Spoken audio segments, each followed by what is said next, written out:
அனைவருக்கும் வணக்கம். சற்று முன் வெளியான முக்கிய அறிவிப்பின்படி மக்களே கவனமாக இருங்கள், மீண்டும் கொட்டி தீர்க்க போகும் கனமழை, பள்ளி கல்லூரிகளுக்கு விடுமுறை. வங்கக்கடலில் உருவான டிட்வா புயல் தற்போது ஆழ்ந்த காற்றழுத்த தாழ்வு மண்டலமாக வலுவிழந்து இன்னைக்கு அருகே நிலை கொண்டுள்ளதால் இதன் காரணமாக தமிழகத்தில் இன்றும் நாளையும் பரவலாக கனமழை முதல் மிக கனமழை பெய்யக்கூடும் என சென்னை வானிலை மையம் தற்போது புதிய எச்சரிக்கை அறிவிப்பை வெளியிட்டுள்ளது. மேலும் பள்ளி கல்லூரிகளுக்கு விடுமுறை போன்ற முக்கியமான அறிவிப்புகள் வெளியாகியுள்ளன. இதை பத்தி விரிவாக நம்ம வீடியோல பார்க்க போறோம். வீடியோ கடைசி வரைக்கும் முழுமையாக பாருங்க. வீடியோக்குள்ள போறதுக்கு முன்னாடி இந்த வீடியோக்கு லைக் பண்ணுங்க, பிரச்சனைக்கோங்க. உங்களுக்கு கனமழை மற்றும் பள்ளி கல்லூரிகளுக்கான விடுமுறை போன்ற முக்கியமான தகவல்களை துல்லியமாக தெரிஞ்சுக்க வேண்டும்னா இந்த சேனலை சப்ஸ்கிரைப் பண்ணிக்கோங்க. வாங்க வீடியோக்குள்ள போகலாம். வங்கக்கடலில் உருவான டிட்வா புயல் தற்போது ஆழ்ந்த காற்றழுத்த தாழ்வு மண்டலமாக வலுவிழந்து இது சென்னைக்கு கிழக்கே சுமார் 100 கிலோமீட்டர் தூரத்தில் காற்றழுத்த தாழ்வு மண்டலமாக மையம் கொண்டுள்ளது. இது மணிக்கு 3 கிலோமீட்டர் வேகத்தில் தெற்கு தென்மேற்கு திசையில் மெதுவாக நகர்ந்து அடுத்த 6 மணி நேரத்தில் ஆழ்ந்த காற்றழுத்த தாழ்வு பகுதியாக வலுக்குறையக்கூடும். இதன் காரணமாக தமிழகம், புதுவை மற்றும் காரைக்கால் பகுதிகளில் இன்றும் நாளையும் கனமழை நீடிக்கும் என்று தெரிவிக்கப்பட்டுள்ளது.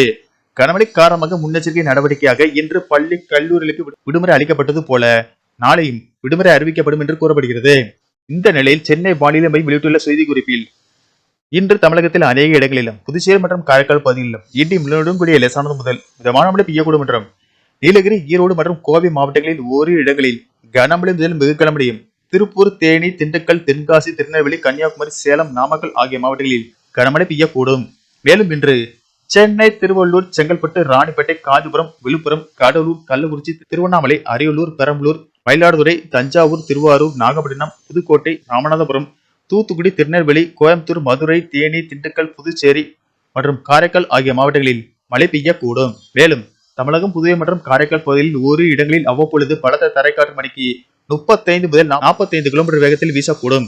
நாளை தமிழகத்தில் அநேக இடங்களிலும் புதுவை மற்றும் காரைக்கால் பகுதியிலும் இடி மின்னலுடன் கூடிய லேசானது முதல் மிதமான மழை பெய்யக்கூடும் என்றும் சென்னை, திருவள்ளூர், செங்கல்பட்டு, ராணிப்பேட்டை, காஞ்சிபுரம், விழுப்புரம், கடலூர், கள்ளக்குறிச்சி, திருவண்ணாமலை, அரியலூர், பெரம்பலூர், மயிலாடுதுறை, தஞ்சாவூர், திருவாரூர், நாகப்பட்டினம், புதுக்கோட்டை, ராமநாதபுரம், ஈரோடு, நீலகிரி, சேலம், தூத்துக்குடி, திருநெல்வேலி, கோயம்புத்தூர், மதுரை, தேனி, திண்டுக்கல், புதுச்சேரி மற்றும் காரைக்கால் ஆகிய மாவட்டங்களில் மழைக்கு வாய்ப்புள்ளதாக தெரிவிக்கப்பட்டுள்ளது. பள்ளி கல்லூரிகளுக்கு விடுமுறை. தொடர் கனமழை காரணமாக இன்று சென்னை, திருவள்ளூர், விழுப்புரம், காஞ்சிபுரம், செங்கல்பட்டு, கள்ளக்குறிச்சி, கடலூர், புதுச்சேரி, ராணிப்பேட்டை உள்ளிட்ட மாவட்டங்களில் உள்ள பள்ளி கல்லூரிகளுக்கு விடுமுறை அளிக்கப்பட்டுள்ளது. இதேபோல் நாளை கனமழை பெய்யக்கூடிய மாவட்டங்களில் உள்ள பள்ளி கல்லூரிகளுக்கு விடுமுறை அறிவிக்கப்படும் என்றும் அதன்படி சென்னை, செங்கல்பட்டு, காஞ்சிபுரம், திருவள்ளூர், ராணிப்பேட்டை, விழுப்புரம், கடலூர், புதுச்சேரி மற்றும் காரைக்கால் மாவட்டங்கள் மற்றும் மேலும் சில மாவட்டங்களில் நாளை கனமழை பெய்யக்கூடும் என்பதால் அந்த மாவட்டங்களுக்கு விடுமுறை அளிக்க வாய்ப்புள்ளதாக கூறப்படுகிறது. சென்னையை பொறுத்தவரை வானம் ஓரளவு மேகமூட்டத்துடன் காணப்படும் என்றும் நகரின் ஒரு சில பகுதிகளில் மிதமானது முதல் கனமழை பெய்யக்கூடும்.